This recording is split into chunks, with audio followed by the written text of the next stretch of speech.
Okay, we're live. So let's review what we said yesterday. We got to a very cool part of the mimer, which is near the end, Os Vav, Vayishlak Yehoshua. And we said that the reason why the thought, speech, and action are our primary focus is for a deeper reason than we had said before. Before we were saying the thought, speech, and action are primary simply because we can't reach to the true depths of ourselves like a tzaddik can. We're left merely with refining our garments, thought, speech, and action. It's like coming in the kind of the middle, so just hang on tight, buckle your seatbelt. We'll explain as the hours pass. But thought, speech, and action are something which are under our control. So then we'll work on those. Whereas the midos of a person are beyond their control. Only a tzaddik can reach them. So we can't be commanded, so to speak, to spy out the land. Only with the power of Moshe, etc. But we went further and said the reason why Hashem constructed the whole world, where 99% of the people and more, 99 would be nice, but it's probably 99 point something, are regular people. They're not tzaddikim. Therefore, it's not just because we're working on the midos, they're working on the levushim, the garments, just because that's all we can reach. It's because they're ultimately more important, right? They're not just more important to us, they're essentially more important. And we started to explain yesterday why that is, based on the principle that what is higher falls lower, right?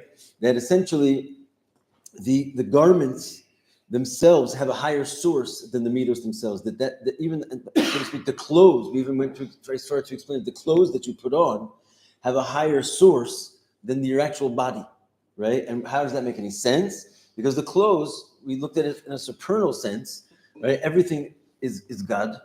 The only difference is what aspect of God is creating it. So we said in general, there's three different sections, so to speak, of the Hishtalshalus, and above the Hishtalshalus. There's sort of the essence of Hashem, the Or Ein Sof, the world of Atzilus, and then the lower worlds of Bria, Tzir, and Asiyah, if you recall. And we said that this is a metaphor for the essence of your soul, the body of your body, and your clothes, right? So the world of Atzilus is like your body. In other words, the body is also something which is a garment for the Or Ein Sof, but the difference is that the body is a garment which reveals. The clothing is a garments that conceal. You remember this conversation from yesterday? Anybody? Yeah? So we explained what is a garment that reveals is ultimately the world of Atzilus, the 10 spheros, and all this is essentially, we're using a metaphor as your physical body for this. It essentially enables your essential soul to show itself. If you didn't have a body, your soul couldn't have coordinates in this world. It couldn't show up.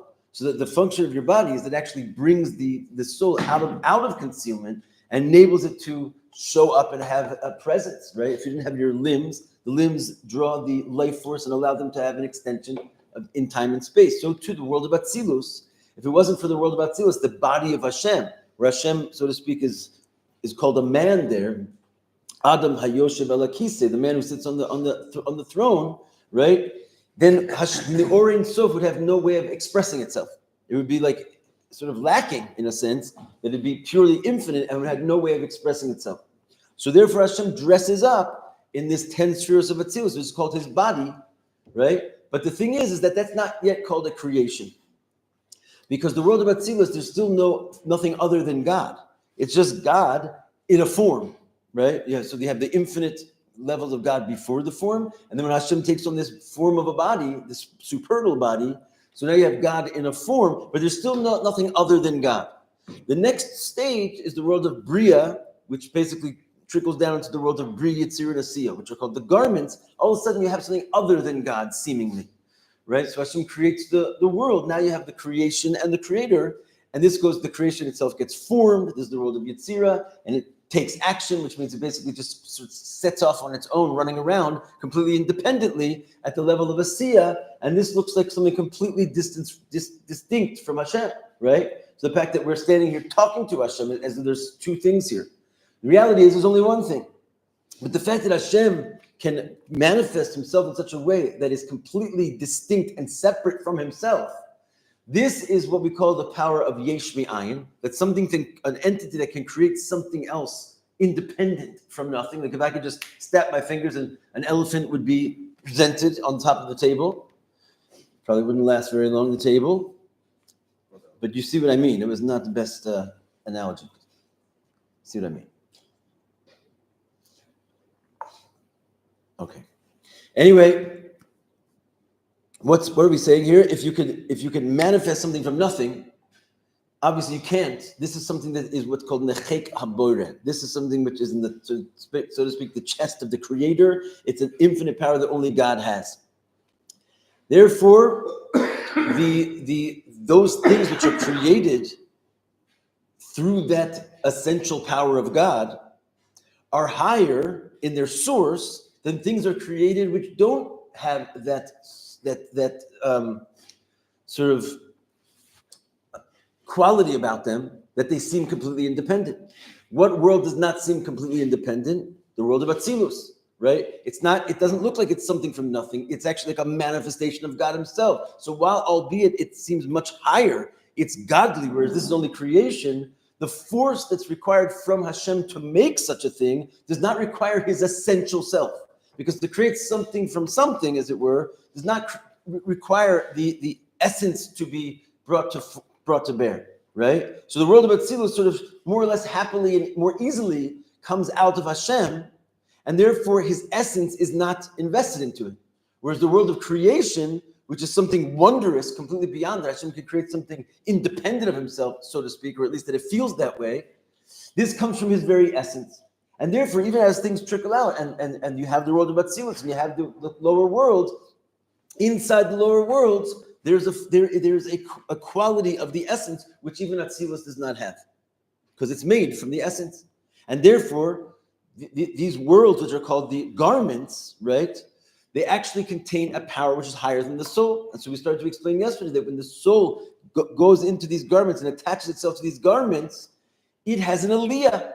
And that's why the whole purpose of a Jew is that even though your soul seemingly is a very high thing in and of its own right, only when the soul picks up the thought, speech, and action of Torah and basically wears these garments, does it actually connect to the essence of Hashem. And therefore, by putting on the thought, speech, and action of Torah, it gets higher than its own self. And therefore, the work that we're after is not so much the work with ourselves, which is the work of the midos, but the work of the thought, speech, and action. And therefore, this, even though we don't actually have access to work on ourselves because we're not tzaddikim, nonetheless, the work of the thought, speech, and action actually reaches us to a higher place because it reaches the essence. This is what we said yesterday. I'm not sure why we're losing our class members one by one here, but stay with me. Okay, everyone remembers this conversation from yesterday? Mm-hmm. Got it. All right, let's take it from inside. Okay. Yeah. As far as essence, Asiya is higher than Tzu, but as far as things that are higher fall lower, does that mean Yetzirah is higher than Yehushua in a sense? Yeah. The lower you go, the more separate it seems, and therefore in its source, the more it reflects a higher source. Even Yetzirah is higher than Yehushua. In that sense, yeah. The lower you go, the creative of a koach it takes to get down there.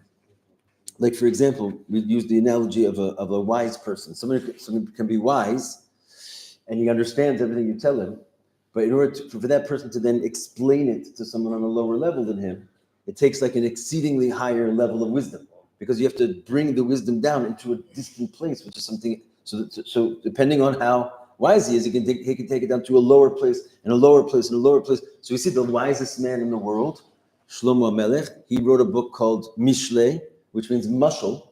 And we're told over there in Chassidus that each thing that he wrote there is actually a mushal of a mushal of a mushal of a mushal, 3,000 levels.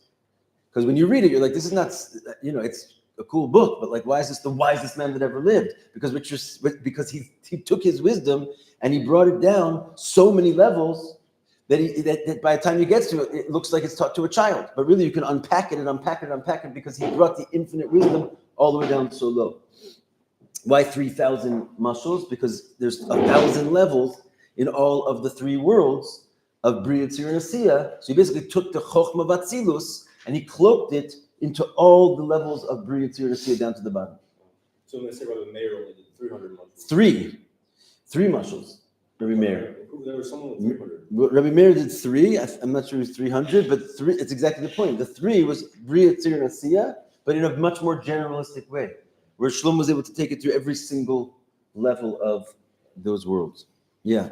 Just in the avodah of putting on those garments, and then like the garments of Torah. Yes. Do we then affect like through that? Although we're reaching a higher place, is there also the idea that eventually that's going to affect the midots themselves? So that's exactly what we're going to discuss right now. Let's look at it inside.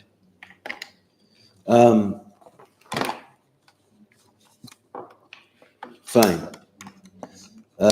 Take it, please, from 4 lines up from the bottom of the page in Os Vav. Right in the middle, there's a period that says V'lachein. You see that? V'lachein aydei ha'machshava dibur ma'isa. Therefore, through the thought, speech, and action, the Taryag mitzvahs of the 613 mitzvahs, these are the garments. Shem levushim de nefesh elokis. These representing, of course, the garments of the godly soul, not the godly soul itself, but its thought, speech, and action. Nasa aliyah ba'neshama. The neshama itself goes higher, even though the garments have fallen so low into being merely clothing. When you put on the clothing, the clothes make the man. In other words, there's an elevation in the person himself, and in this case, there's an elevation in the godly soul itself. So, like we were saying before, if the godly soul, so to speak, represents Atzilus, then the godly soul cannot have an aliyah into the Atzmus unless it goes down and puts on the garments of the Torah mitzvahs, which seemingly are lower, but again, it taps into the source of those lower things, which is, so it winds up reaching the Atzmus by going down, as opposed to by going up. It can't go up without going down and getting the source, which is found down below. The soul goes into a higher state through these garments than it can even on its own. The godly soul itself is pretty much an amazing thing, right? It doesn't have any blemishes. There's nothing wrong with it. It's perfect divine being, just like Atzilus. And yet, it's still in a state of limitation because it's Atzilus itself. It's like God, like a man. So it's already a huge contraction of sort of the true God. By going to these garments, it has this elevation to the Atzmus.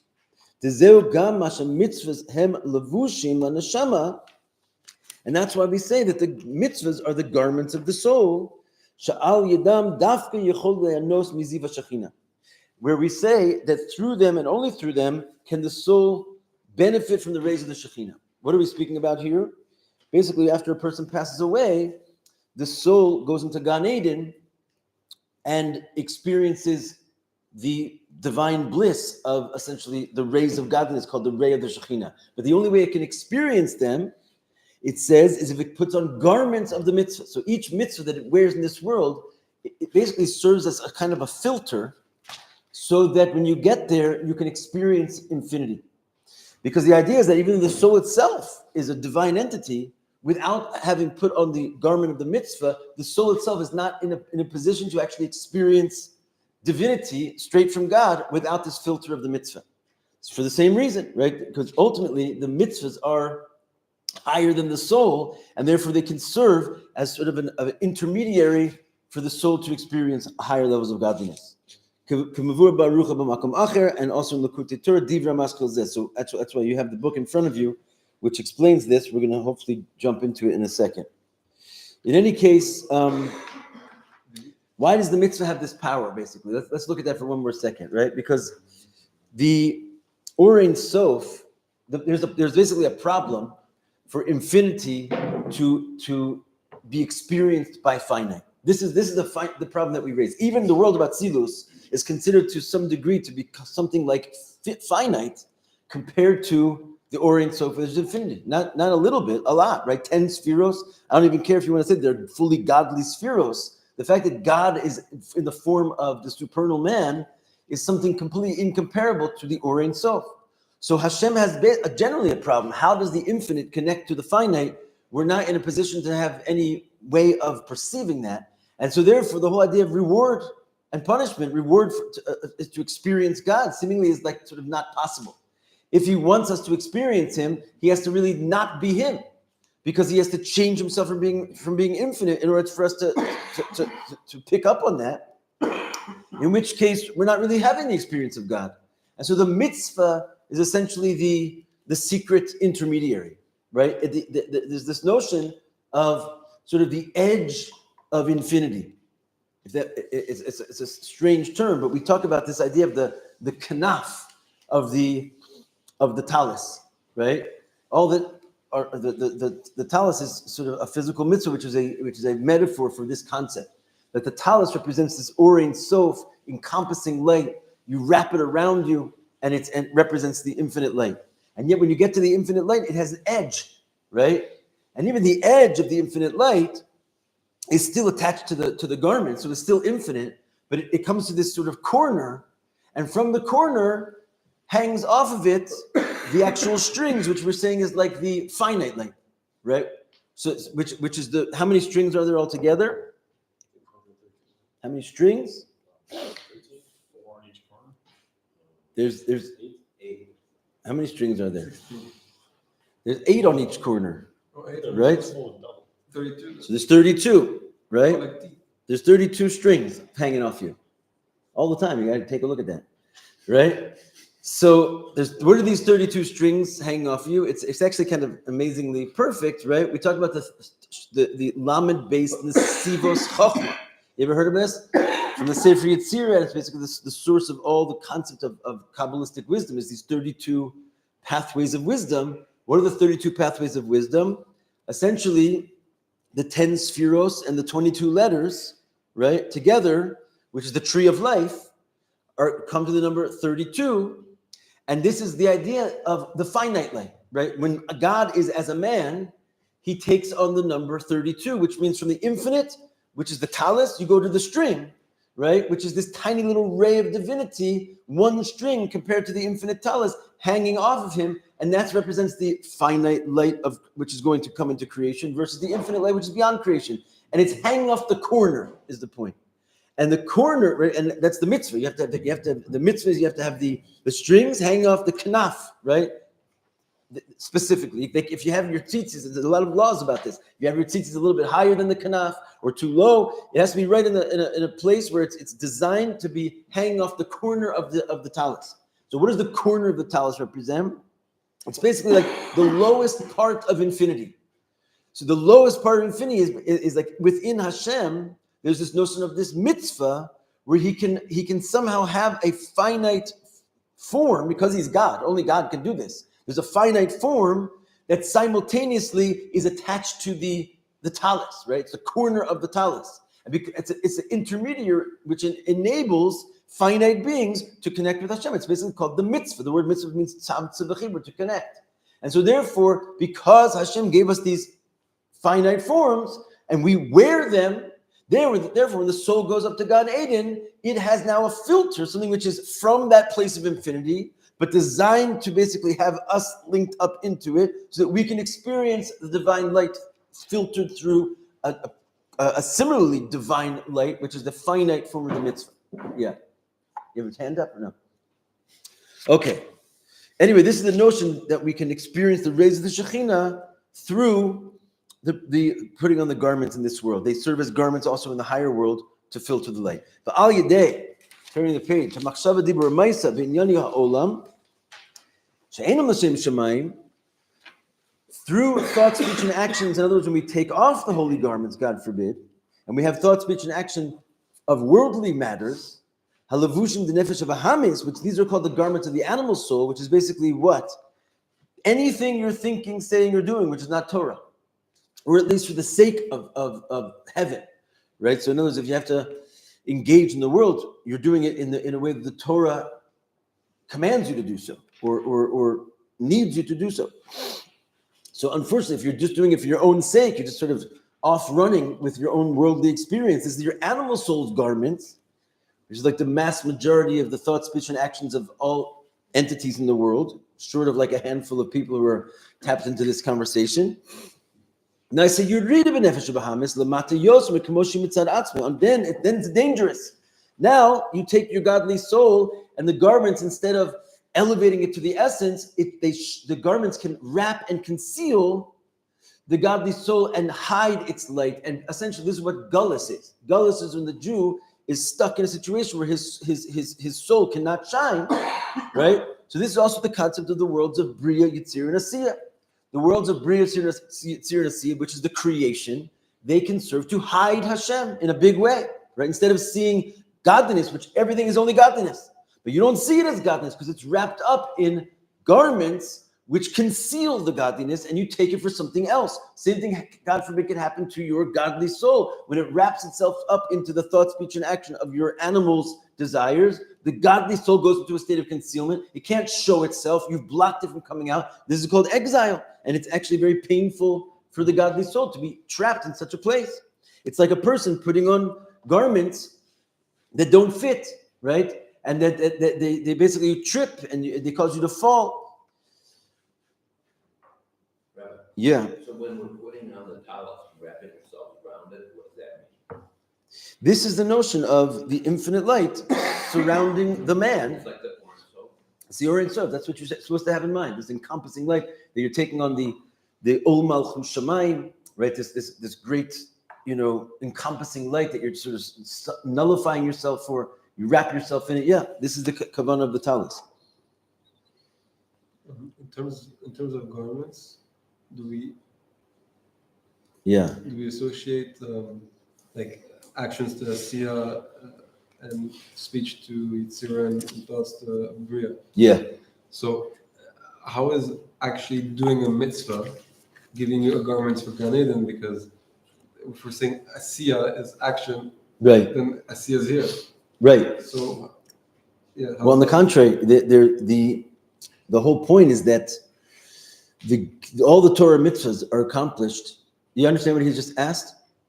He's basically saying if all thought, speech, and action that have to do with like the world are concealing the godly soul, then also thought, speech, and action of the Torah, because they're also in the world and they're also based on physical things, right? I'm going to take an apple, I'm going to eat it with a bracha. I'm still dealing with an apple, which is an engine of action in this physical world.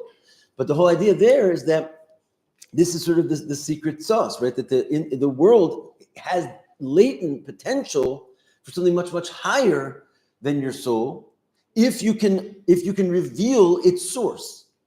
If you don't reveal its source, then it falls, it looks separate and distinct, just like garments. They're not even part of your body. They don't have life. They conceal you, right? So if you just let them run amok, then basically they are going to hide what's inside. But if those very same garments of physicality, they contain the essence of Hashem inside of them, but just in a hidden way. And therefore, how do you take them out of concealment and show their source? By performing a mitzvah with them. That is exactly why the Torah wasn't given in Shemayim. Because the true nature of the essence of Hashem is found specifically in the mitzvahs as they are in a physical form. Right. So when you do the thought, speech, and action of Kedusha, quite the contrary. That's the reason why it's able to lift your soul up higher than before. It's because it's godliness in a physical place, which contains the essence of godliness. Right. What I'm asking is when you're doing, like we're saying that. I remember you said at some point that we're going to have a lot of garments in Yetzirah, because a lot of us, unfortunately, we do the mitzvah in speech, but we forget to do it in thought, right? Okay. So like every level of the mitzvah gets you a garment. Yeah. One in Yetzirah. Yeah. Through speech. Yeah. One in Bria through thought. Okay. But so if the one in action is a garment in Asiya, which is this world, which is what I'm saying. If they're garments for experiencing the light of the Ein Sof, the garment of Asiya is basically the thing itself. In other words, what makes into a garment, right, is that you did it. Sure. And then speech is that enabling you? Speech is similar, right? Because speech is a form of action. Sure. But if you don't do it in speech, you don't do it in deed, you don't have it at all, right? So the whole idea then doing it with kavanah is that it sort of gives it wings for that thing that you have to experience more subtle and higher levels of divine light as it sort of elevates with those wings. But if you don't have the deed, you don't have the mitzvah at all. Okay. So the deed but the deed isn't necessarily a garment to experience the godly light, because the deed is only shaykh to this world. No, I mean, the deed is what makes it be a garment for you when you get up there. The question is then, what level of divine light can you experience? How much did you put into that deed? Okay, but all right. And could you ever do a mitzvah just in deed? You could. And therefore you're not going to have any garments. So what was the point? No, then you have the garment, but in other words, you experience like you won't experience like the higher levels of sophistication that would have been available if you did it with all types of kavanas, right? Or deeper levels of love and fear. Didn't the Rabbi say the wings of a mitzvah are love and fear? Okay, but which is basically your kavana in a certain sense. Right. Okay. Since the godly soul is cloaked in the animal soul, so because the animal soul basically goes down because you're putting on foul garments, it schleps the godly soul down into that same place. The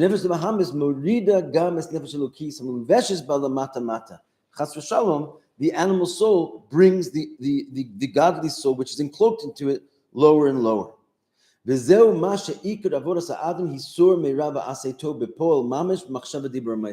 the reason why our main avoda in life is the simple state of turning from evil and doing good at the basic level of thought, speech, and action, right? Without getting, in other words, working deeper into the, like you said, the wings of our avoda with love and fear. It's very nice, but first and foremost, make sure you don't wind up in a state of gullus, because it's a very dangerous road coming down in here. The first thing you have to do is make sure you're not allowing your godly soul to have this plummet. It came down here to have this ability to have this unbelievable aliyah, right? They can only get down here. And it's worth it for the soul to leave its divine abode, to like have its hands on a physical Torah mitzvah. But first and foremost, be careful, right? Because if it doesn't take that train, then the soul has a horrible descent by being wrapped into the animal soul, which can drag it down. So the first and foremost, it's the basic Indian of sur me'rav aseh tov, turn from evil and do good in the basic sense of thought, speech, and action. The intention behind the soul coming down below,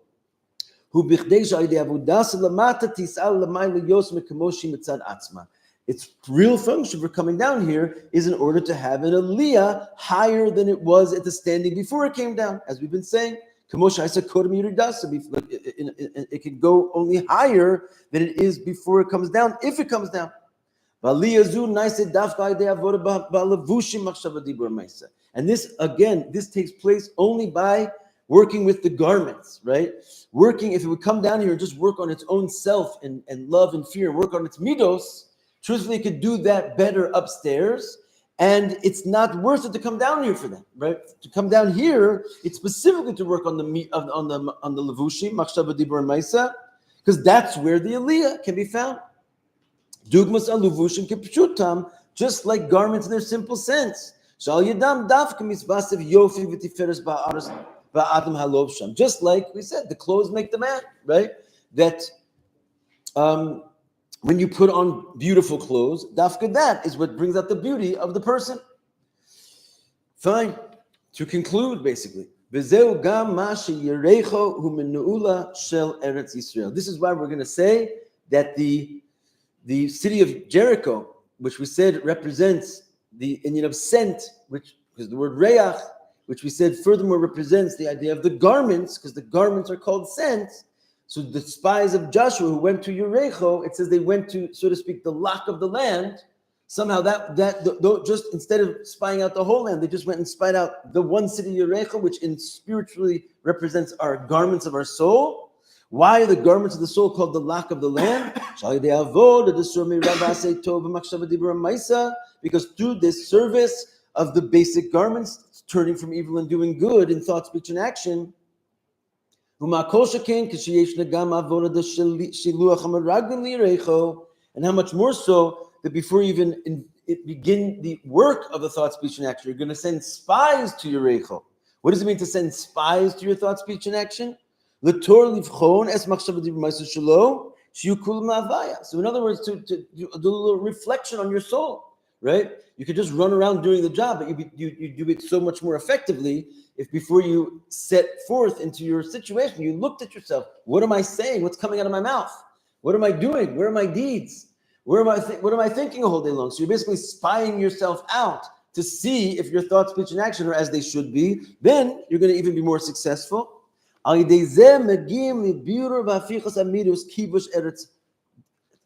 amamim, va'ad liyarchiv Hashem Elokecha gevulcha, kivush gam eretz keni keniz v'kadmoni gimel mochin v'bias Mashiach tzikeni b'karav mamish. Amen. So what he's saying is that through this effort, why is it called the lock of the land? Because the thought, speech, and action will ultimately lead you to the whole land.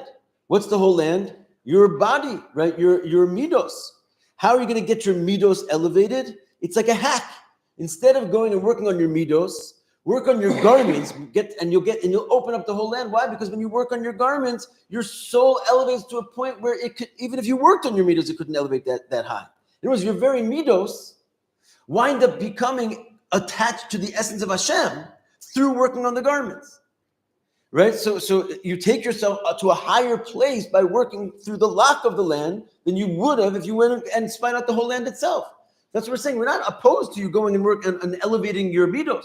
The only thing is what's going to actually elevate your midos the most is if you elevate your garments, which lift the entire body to a place where it's completely beyond what the body can lift itself. That's what he's saying, that you wind up accessing the midos through the garments, just like you wind up accessing all of Eretz Yisrael through Yerecho, through the lock of the land. Once you have that, you have the whole land. Now the whole land, he says, but even it ultimately will gain us to 3 extra lands, which we're speaking about in the afternoon class, which is the lands we're going to gain very soon. Mashiach comes, B'ezrat Hashem. Basically, the lands of, we said Ammon, Moab, and Edom. So it's really south and west, and some north also. We're going to move around. How do we understand this as far as Adam and Eve not having clothes? I mean, they were the mitzvahs. So basically, yeah, they went lower. They ultimately had an opportunity to go higher.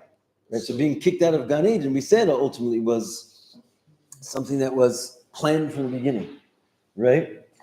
There's actually a very interesting vort that you hear in the name of Manis Friedman very often, but apparently I think he took it from some mimer, maybe of the Rebbe Rashab, I'm not sure exactly, but he says, the whole sin of the garden, how did it take place? How did they make such a simple mistake? How did they make such a horrible mistake? They only had one mitzvah, and they lost it, and they could have. The whole thing just requires a lot of investigation there. So it turns out the way he explains it is that God gave them essentially a choice: eat this, and you'll plunder him to death, or don't eat it, and you'll stay in Gan Eden. And Adam said, "Let's stay in Gan Eden. What's the point of plundering to death?" So Chava said, what does Hashem want from this world, right? A dir b'tachtoni. He wants a dwelling place in the lowest world. Well, apparently, there's a world lower than this one, because if we eat from here, we're going to wind up going into a world of death and a world of separation. What is death, basically? Death is it says, your raglea yordos mavis. It says regarding the sphere of Malchus, which is still in the world, which is basically called Gan Eden, by the way. The sphere of Malchus is the Gan, right? And it says her legs dangle into death because Malchus can take a trip into Bria, Yitzir and Asiya, which is called death because it's no longer connected, obviously, to the source of life. It's like clothing, which are not alive anymore. They're just strapped onto your body. So she's saying there's a place called death. And Hashem wants us to make a dir b'tachtoni. So in other words, let's eat. Because then we will engender a world that Hashem really wants. In other words, it actually makes more sense because they didn't have any Yetzer Hara. Adam and Chava in the Garden of Eden, right? The Yetzer Hara was concentrated into the snake, and until they ate from it, it was not inside of them. So they couldn't actually make a decision against Hashem's will. It's like a tzaddik. He really can't do a sin because he doesn't have a Yetzer Hara. There's nothing in him advising him to do wrong, right? It's just Elu ve'elu divrei Elokim Chaim. There's 2 opinions in Kedusha, but they're both opinions in Kedusha. So Adam's opinion was, let's stay holy. And Chava's opinion was, that's not the will of Hashem. He wants us to go down and refine a lower world. This is the Manis Friedman. It's a pretty cool word. So the point being is that those garments that they achieved, so to speak, through this fall, is exactly what we're saying. It was actually like a merit. In fact, that and then they could have garments. Up until that time, they were naked. They didn't have the ability to access the level of Hashem, which is called the garment, which is something separate to their body, but has a higher source. So why do we say the Pshat and the reason Eve likes, the reason women have to light candles because she messed up, that she sinned, the whole thing. But what we say is she put out the light of the world. But the putting out the light of the world engenders the darkness of the world, which is a higher thing. And by the way, the fact that she lights the candles is basically very messianic. That's her job to basically usher in the Shabbos. It's as like almost a reward. It's a gift that she gets to light the Shabbos candles, not a punishment, right? The Shabbos candles is called ushering in the Geula. And it says, why does Dafka go to the women? Because the women in Mitzrayim, because of the schus of the Nashim Tzidkanios, we all got them out of Mitzrayim. In other words, we see from the beginning, they had a greater chap on godliness than the men did, right? And so they donated more to the Mishkan, and the Torah was said to them first, and they basically took us out of Mitzrayim, and they're going to take us out of the future redemption as well. Right? In other words, they understand godliness, and why? Because they also come from the Kli. The man comes from the light. So they're like natures to understand the Tachtonim intrinsically, because that's what they are. Inside of Hashem, they represent the Tachtonim. So they're like, come with me, I'll show you where this is, right? Where the godliness is. It's not in the garden. Even though it's obviously a great sacrifice to take your kids out of Gan Eden, but you're going to put them on Shlichus instead. Because why? They're going to learn, they're going to be even better Jews. Where did Yaakov Avinu raise the 12 tribes? He was Chutz La'aretz, right? They turned out good. So why do the rabbis make it seem like she did a sin a great way? Because this is the Nigla, and then there's Nister, right? When you look at things on the sort of on the outside. For example, I'm sure you may have heard that Esav has a high source, and he represents the spheres of Tohu, which are higher than Yaakov. I'm sure you heard of Paro. It says Chamishi LaParo. Paro represents the Yechida. Lavan, then you have Lovan HaElyon. The Mabul represents this flood of divine light. Everything in Torah has his what's called Panim Va'achor. It has it's what it really is, and it has sort of like its external presentation. The whole Torah is called a mashal hakadmoni. It's a mashal. What do we say about a mashal? It's how you take an idea and bring it all the way down, so to speak, to a lower level, so you can sort of access it on our level. So on one hand, all the best things look bad, right? Because there's such a high level of light that basically the only way they can get to us is through a tremendous level of concealment. And the same thing is true in your life, right? The worst chas v'shalom things that happen in life are there. What is there? Is there the devil at work, right? No, it's godliness in a highest form possible, but it's so high that you can't see it because it's infinitely high. It evades your perception, and therefore you see it as dark. You see it as the great sin. You see it as the great fall. But that's because it's such a high light that it shows up as a darkness. Just like Hashem, when he wants to create from his true essence, he creates yesh mi'ayin, which looks like something other than him. And this is, again, the yichud of Hashem that is brought to us by Chassidus, shows us that basically in the darkest places is the greatest light. Why is it dark? Because it's such a high light. You can't perceive it. Yeah. It's only higher if you elevate it, right? If you don't elevate it, it's not higher. Right? It has a higher source. Yeah, fine. But I'm saying, and that's what we're saying about the mitzvah. Like if you can figure out how to do a mitzvah with it, whether it's a sur meirah, sometimes the way you elevate is to run away from it, like we're talking about the afternoon class. If happens to me in my life and I don't elevate based on that, then it's just a terrible thing. It's not actually. But it always has. It says in the end of the day, in the end of the day, we're going to do tshuva. Lo idach mimenu nidach, and no one will be pushed away. So at some point in this lifetime or the next lifetime, you're gonna experience the elevation from that. It's never gonna just stay unrefined. My question is, what's the role of the snake then? If Chava's calculation was this is the right call to get a deeper level to connect to Hashem, right? Why do we need the snake? Why did he have to counsel her? Yeah, who needs a snake? She just eats the thing. No, the whole story that she was tempted by the snake. Who cares about delete the snake from the story? It doesn't make any sense.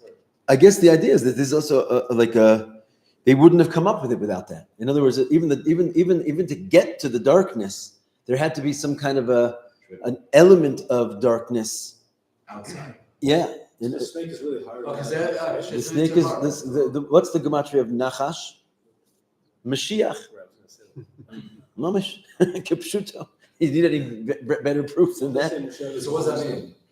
It comes out, this the mashal of the zona in the Zohar. It's kind of brought in Tanya. It's a very famous concept. It clarifies a lot in life.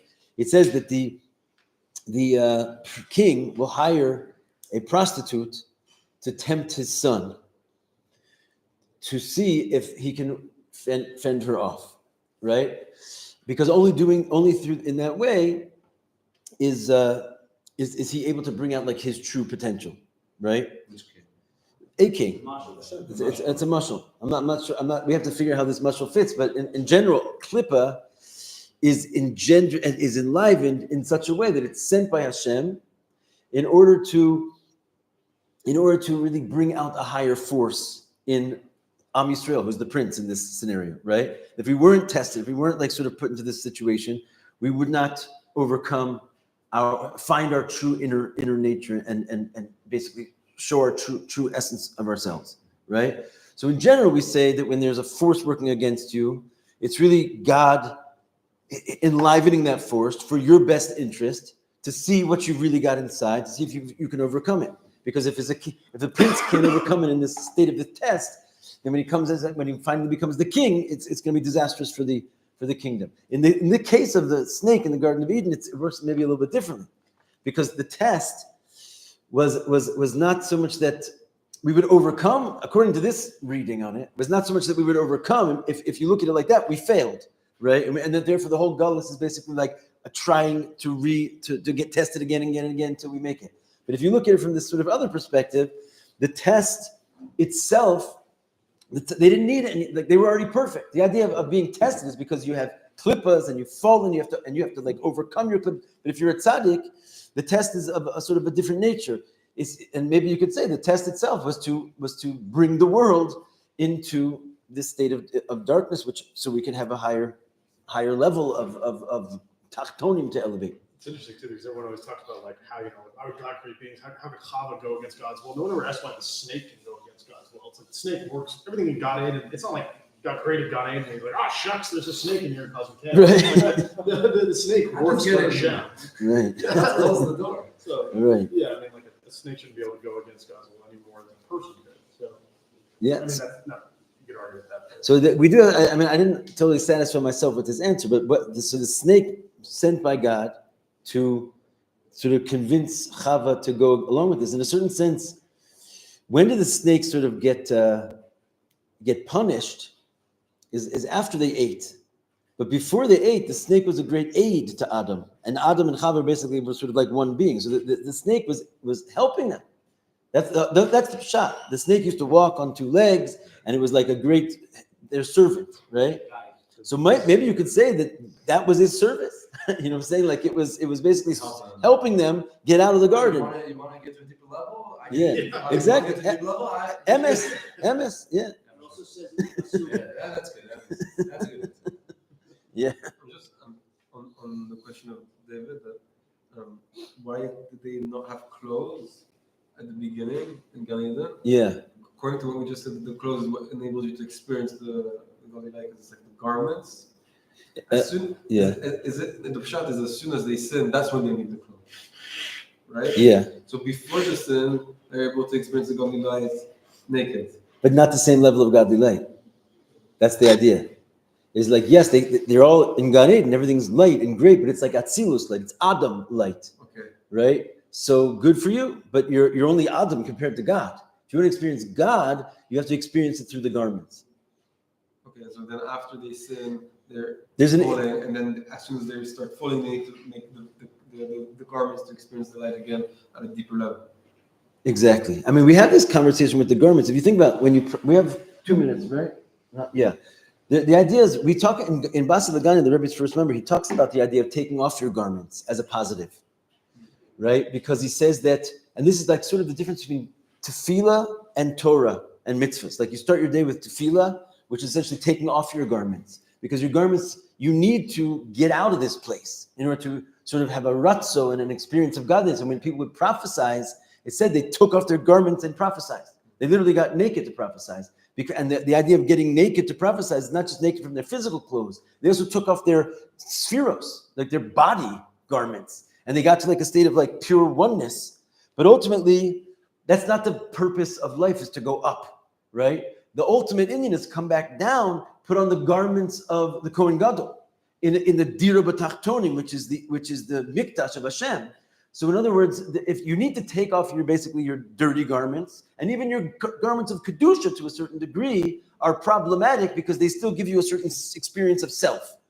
So you have to go to like a state of selflessness, and then you can then start to wear the divine garments, which is actually even higher than yourself, but in a different way. One, because even when you take off your garments, you're still in some sense being selfish because you want to get out, but Hashem wants you with the garments in the world because that's his kavana elyona, which obviously is the idea of like coming out of the pardes and returning to this world to do his will. You reach a higher level than, so to speak, your will of getting out of the constraints of this world. But you nonetheless have to get out of the constraints of this world when they're holding you back and concealing you from being able to express your full godliness. So this is this idea of Ratzu B'Shov every day, tefillah, and then mitzvahs and Torah and mitzvahs. I think we ran out of time. We brought out the Likutei Torah just for a little exercise. Last question. Yeah. So maybe it's a bad question, but the story